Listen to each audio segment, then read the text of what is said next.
kinukundina ang isang insidenteng naganap noong July 12, 2025 sa Barangay Babang Dupay, Quezon City, kung saan isang tauhan ng PNP ang naaresto dahil sa pananakot, pagtutok at pagpaputok ng baril na kung saan ito ay nag-viral sa social media.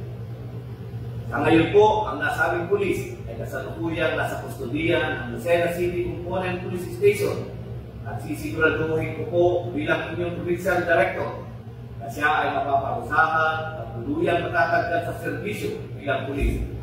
Ang ganitong klaseng asal ay hindi kailanman kinukonsente sa ating organisasyon.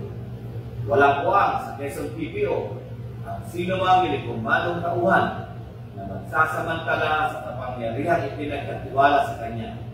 Ang sino mang lalabag sa batas ay mananagot saan mang hanay siya nabibilang.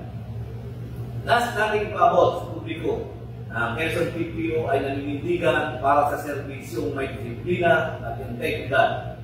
Patuloy tayong maglilinis sa ating halay at titiyakin ang mga natitira ay yaong tunay na karapat-dapat sa pagtitiwala ng sambayanan.